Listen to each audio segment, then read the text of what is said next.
नमस्कार माझ्या मित्र मैत्रिणींनो, सीटेट रिसोर्सेस मध्ये तुमच्या सगळ्यांचं मनपूर्वक स्वागत आहे। आज आपण आपल्या या व्हिडिओमध्ये डेव्हलपमेंट हा एक टॉपिक अभ्यासणार आहोत। जसं काही तुम्हाला माहिती आहे की आपण आपल्या या चॅनलवर सीटेट पेपर 1, सीटेट पेपर 2, त्याच प्रकारे टीईटी पेपर 1 आणि टीईटी पेपर 2 या पेपर संबंधीचा सिलेबस आपण यामध्ये या चॅनलवर आपण डिस्कस करत आहोत। ठीक आहे, तर मग आज आपण डेव्हलपमेंट हा एक टॉपिक बघणार आहोत। डेव्हलपमेंट हा टॉपिकवर खूप जास्त प्रमाणात प्रश्न उत्तर येतात आपल्या सीडीपी या पोर्शन मध्ये। ठीक आहे ना, मग आपण बघूया। तर आज काय करू आपण, पहिले प्रिन्सिपल ऑफ चाइल्ड डेव्हलपमेंट बघूया। विकासाची जी तत्वे आहेत ती आपण सर्वप्रथम बघूया। बघा, लक्ष द्या। मग development is a continuous process. Development काय आहे, ही एक सतत प्रक्रिया आहे, सतत चालणारी प्रक्रिया आहे। म्हणजे जन्मापासून ते मृत्यूपर्यंत डेव्हलपमेंट ही होतच राहते। ठीक आहे, आता बघा, लहान मूल म्हणजे त्याचा जन्म झाल्यापासून त्याचा विकास चालू होऊन जातो। जन्म झाल्यापासून त्याचा विकास होते, मग होत शेवटपर्यंत त्याचा विकास होतो। विकास कधी थांबतो का? हो नाही, विकास कधीच थांबत नाही। डेव्हलपमेंट ही सतत माणसाची होत असते। आता पण आपण या वयात आहोत, पण अजूनही आपली डेव्हलपमेंट ही चालूच आहे। म्हणजेच आपलं सर्वप्रथम जे आपलं डेव्हलपमेंटचा प्रिन्सिपल आहे तो हा आहे की development is a continuous process. Development ही एक सतत चालणारी प्रक्रिया आहे। सेकंड मध्ये बघूया, development is a spiral not linear. Development ही कशी आहे? हो, डेव्हलपमेंट ही स्पायरल आहे। कशी आहे बघूया आपण। डेव्हलपमेंट ही ना अशी आहे। डेव्हलपमेंट ही अशी होत जाते, अशी नाही होत। हे बघ, ही अशी आहे ना, अशी नाही होत। एका लाईनीमध्ये एक लिनियर इक्वेशन म्हणजे लिनियर फॉर्म मध्ये ही होत नाही। ती कशी होते? अशी होते, स्पायरल। कधी होते, कधी नाही, कधी काही प्रॉब्लेम, कधी जसं आता उदाहरण जर तुम्हाला मी समजा सांगितलं तर लहान मूल आहे। लहान मूल आता हे समजा चालत आहे, चालण्याचं शिकत आहे। एकदमच चालणं शिकतो का? होतो म्हणजे मग समजा आता तो झोपला आहे, लहान बाळ झोपलेला आहे, लगेच उठून चालायला लागतं का? नाही, तसं चालत नाही। लहान बाळ धीरे धीरे म्हणजे सुरुवातीला तो असा डोंगळ्या ह्याच्यावर रांगेल, तो कशाचा आधार घेईल, चालेल, मग आधार घेऊन चालेल, मग धीरे हळूहळू तो चालतो। म्हणजेच काय की, आणि याच्यामध्ये मग कसं चालण्याच्या क्रियेमध्ये मग तो कधी पडेल, है ना, कधी पडेल, कधी हे करेल, कधी रांगेल। म्हणजे हे काय, हे स्पायरल आहे ना, कमी जास्त प्रमाणात होत राहते। ही एक लिनियर नाही आहे। उठला, झोपेतून उठला लगेच चालायला लागला लहान बाळ, असं नाही होत। ठीक आहे, दुसरं आहे, we do not develop same face throughout all life. आपण पूर्ण लाईफ मध्ये एकाच फेसनी डेव्हलप करत नाही। एकाच फेसनी करतो का? नाही। आता बघा, आता तुम्हाला मी असं उदाहरण देते की काही काय होते माहितीये का, बरेच जण समजा आता 10वीचे समजा झाले, म्हणजे एक्झाम झाल्यानंतर मुलं जेव्हा हे करायला लागतात, काय म्हणते त्याला, मार्कलिस्ट रिझल्ट घ्यायला जेव्हा येतात ना, तेव्हा ते ना त्यांच्या चेहऱ्याचं म्हणजे त्यांचा आवाज म्हणजे थोडंसं चेंज दिसतो त्यांच्यामध्ये। आपण बरेच तसं बघितलेलं आहे की काही मुलं सुरुवातीला म्हणजे लहान आणि मग नंतर जसं वयात येतात तसं काय होतं की त्यांच्यामध्ये बिलकुलच चेंज होऊन जातो, है ना, माहिती आहे तुम्हाला हे।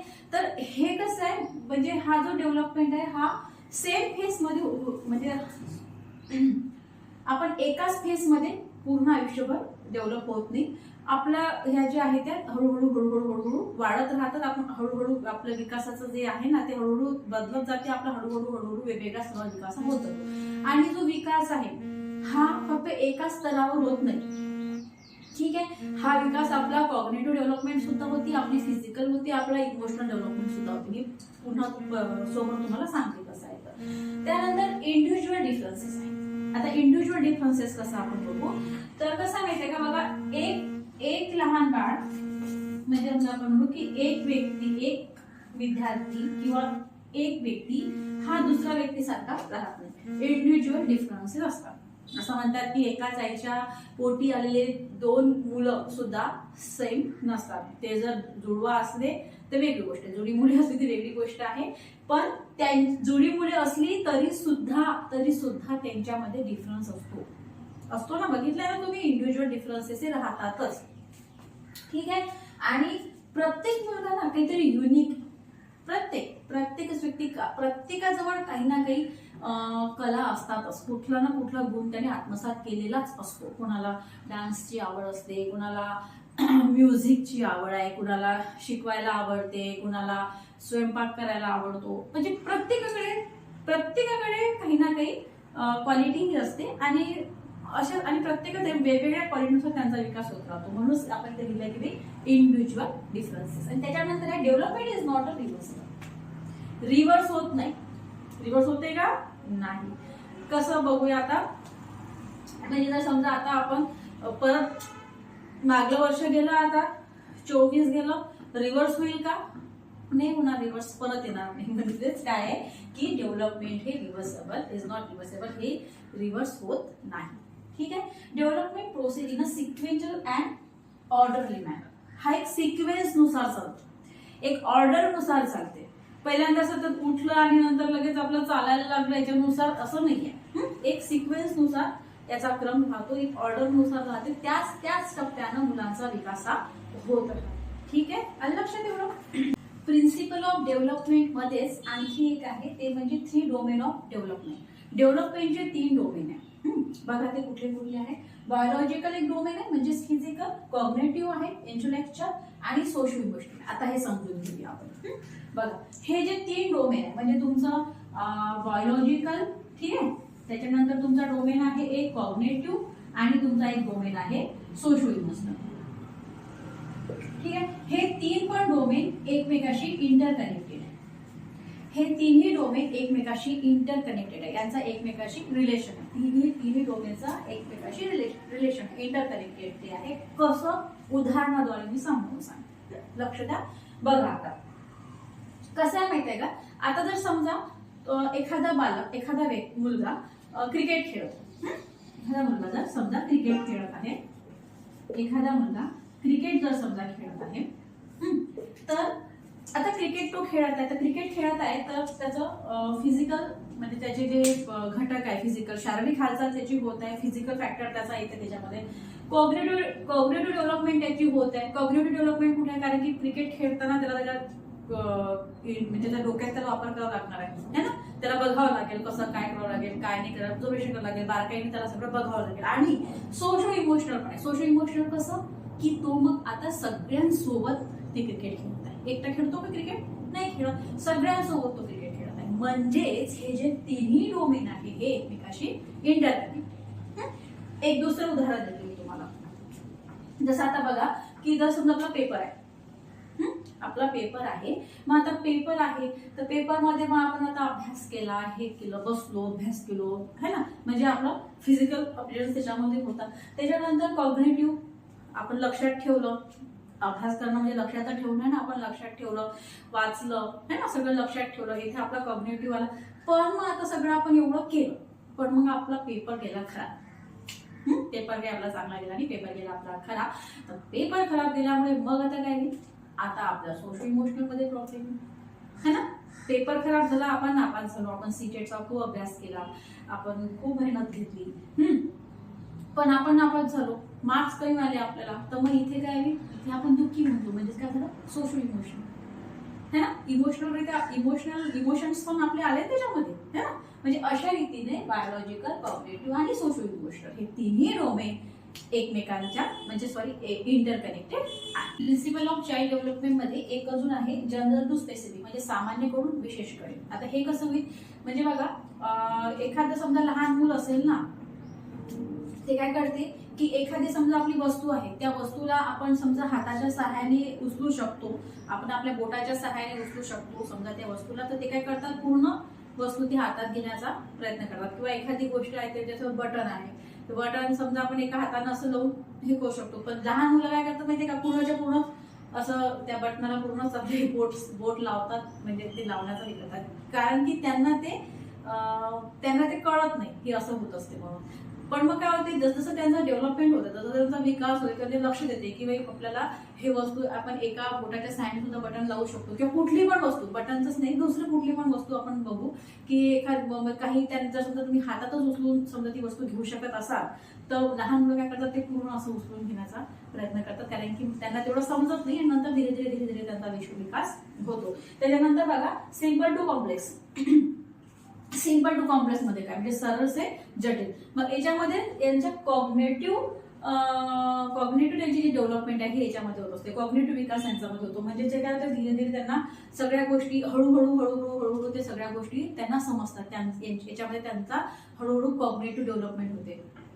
ठीक आहे. संगणनात्मक विकासाचा त्यांच्यामध्ये हळूहळू होतो. प्रिन्सिपल ऑफ डेव्हलपमेंट मध्ये आणखी एक भाग आहे तो म्हणजे डेव्हलपमेंट कसं आहे, मल्टी डायमेन्शनल आहे, बहुआयामी आहे. डेव्हलपमेंट हे बहुआयामी आहे. सगळीकडूनच विकास हा होत राहतो. फक्त एकाच अंगाने आपण त्याला मापू शकत नाही, संपूर्ण अंगाने त्याला आपल्याला मापावं लागते. संपूर्ण गोष्टीचा विचार आपल्याला करून मुलांच्या डेव्हलपमेंटचा विचार हा करावा लागतो. आणि डेव्हलपमेंट इन्व्हॉल्व्स बोथ क्वालिटेटिव्ह आणि क्वांटिटेटिव्ह. डेव्हलपमेंट ही दोन्ही तऱ्हेनं होते, क्वालिटेटिव्ह पण होते आणि क्वांटिटेटिव्ह पण होते. आता आपण काय करू की ग्रोथ आणि डेव्हलपमेंट यातला आपण एक फरक बघून घेऊ की ग्रोथ मध्ये कुठले कुठले पार्ट्स आहेत तुमचे आणि डेव्हलपमेंट मध्ये कुठले कुठले. बघा आता आपण ग्रोथ आणि डेव्हलपमेंट म्हणजे वाढ आणि विकास यामध्ये थोडासा एक फरक बघून घेऊया. ग्रोथ म्हणजे काय असते, ग्रोथ म्हणजे refers to increase in weight, height and changes in body. म्हणजे आपल्या शरीरामध्ये जे काही आपली उंची वाढणे आहे किंवा मग आपलं वजन वाढणे आहे, त्याच्यानंतर उंची वाढणे, वजन वाढणे आहे आणि जे इतर काही जे आपले बदल होऊन जातात शरीरामध्ये, जसं आपलं दात येणे, ठीक आहे, त्याच्यानंतर दात येणे झालं, उंची वाढणे, ह्या सगळ्या गोष्टी ग्रोथ मध्ये इन्क्लूड होतात. ठीक आहे. म्हणजे जे दिसणारी वाढ म्हणू शकतो आपण त्याला, म्हणजे दिसतेही, म्हणजे समजा उंची वाढलेली आहे मुलाची, आवाज घोगरा होतो, हे सगळं कसं आहे, हे तुमचं ग्रोथ आहे, वाढ आहे. आणि विकास म्हणजे काय, डेव्हलपमेंट म्हणजे काय की systematic change in the individuals biological, cognitive आणि सोशो इमोशनल डोमेन. म्हणजे डेव्हलपमेंट म्हणजे काय होते की इंडिव्हिज्युअल म्हणजे प्रत्येक विद्यार्थी, प्रत्येक बालक हा एकमेकाशी वेगळा असतो. कुठलाच एक मूळ दुसऱ्या मुलासारखंच नसते. तर मग हा जो इंडिव्हिज्युअल डिफरन्सेस असते प्रत्येकामध्ये, जसा त्यांचा बायोलॉजिकल झाला, कॉग्नेटिव्ह, सोशल इमोशनल डेव्हलपमेंट जे काही झालेलं आहे त्यालाच आपण, जे काही डेव्हलपमेंट होते त्याला आपण विकास म्हटलं. म्हणजे पूर्ण प्रकारे डेव्हलपमेंट होऊन जाते. डेव्हलपमेंट म्हणजे काय, पूर्ण प्रकारे मुलांचा विकास होत जातो. त्याचा बायोलॉजिकल होऊन जाते, फिजिकली दिसतो, त्याच्यानंतर त्याच्यामध्ये त्यांचा शारीरिक पण दिसते आणि तुमचा सोशल इमोशनल पूर्ण प्रमाणे त्याची इंटेलेक्च्युअल, त्याची जी काही बुद्धिमत्ता वाढलेली दिसते, हे सगळं त्याचा हा विकास आहे. आता कसं आहे माहितीये का, ग्रोथ ही मापल्या जाते. आपण उंची मोजतो, हाईट मोजतो, है ना. ग्रोथ ही मापन केला जाते, क्वांटिटेटिव्ह असते ती. आणि डेव्हलपमेंट कशी असते, क्वालिटेटिव्ह. डेव्हलपमेंट तुम्हाला मोजता येते का की बाई याचा किती विकास झालाय बघा, आता मोजता येते का, नाही मोजता येते. डेव्हलपमेंट ही क्वालिटेटिव्ह असते आणि ग्रोथ जी आहे ही क्वांटिटेटिव्ह असते. आता आपण काय बघणार आहोत की डेव्हलपमेंट मध्ये जे ग्रॉस मोटर स्किल आहे, फाईन मोटर स्किल, हे दोन गोष्टी आपण आता समजून घेऊ. लक्षात काय की दे इन्व्हॉल्व द लार्जर मसल्स. म्हणजे जसं आपले हात झाले, पाय झाले, ह्याचा उपयोग ग्रॉस मोटर स्किल मध्ये केला जातो. ठीक आहे. ग्रॉस मोटर स्किल मध्ये म्हणजे जसं यामध्ये काय म्हणतात तुम्हाला, स्टँडिंग उभं राहणं, वॉकिंग चालणे, त्याच्यानंतर jumping, running, balance and coordination, हे सगळं ग्रॉस मोटर स्किल मध्ये येते. ग्रॉस मोटर स्किल मध्ये काय की ज्यामध्ये लार्जर मसल्स म्हणजे तुमचं आर्म्स झाले, तुमचे लेग्स, याचा उपयोग होतो, त्याला आपण ग्रॉस मोटर स्किल असं म्हणतो. आणि फाईन मोटर स्किल म्हणजे काय हो मग, तर फाईन मोटर स्किल म्हणजे ते involve the smaller muscle in the, म्हणजे स्मॉलर मसल्स यूज केल्या जाते. म्हणजे तुमचं फिंगर झाले, है ना, आईज झाले, ओके, हे आणि अदर एरियाज जिथले मतलब जे आहे ते, हे सगळं तुमचं फाईन मोटर स्किल मध्ये येते. आता याच्यामध्ये तुम्ही काय उदाहरण द्या की ड्रॉइंग झाली, आपण ड्रॉइंग काढतो, रायटिंग करतो, वेविंग करतो, हे आलं फाईन मोटर स्किल. म्हणजेच मोटर स्किल किती प्रकारची आहे, दोन प्रकारची आहे. एक कुठला आहे तुमचं gross motor skill. Gross motor skill मध्ये कशाचा उपयोग होतो, तुमच्या मसल्सचा, म्हणजे तुमचं आर्म्स झालं, लेग झालं, यामध्ये आपण उदाहरणं काय देऊ, ग्रॉस मोटर स्किल मध्ये आपण काय उदाहरणं देऊ की running, balance and coordination, standing, walking, jumping, हे आपण उदाहरणं देऊ ग्रॉस मोटर स्किल मध्ये. फाईन मोटर स्किल मध्ये काय आहे हो, फाईन मोटर स्किल मध्ये आहे स्मॉलर मसल्स.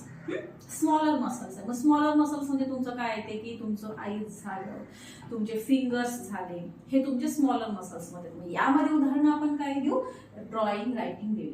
प्रश्न येतो बरं का, सीटेट पेपर 1 पेपर 2 मध्ये या संदर्भाचे प्रश्न उत्तर येतात डेव्हलपमेंट मधले. मी तुम्हाला जेव्हा प्रिव्हियस इयरचे पेपर्स आपण जेव्हा अभ्यास करूया त्यामध्ये मी तुम्हाला हे प्रश्न दाखवून देईल तिथे की डेव्हलपमेंट मध्ये की बाई हे ग्रॉस मोटर स्किल आणि फाईन मोटर स्किलचा प्रश्न त्यामध्ये आहे.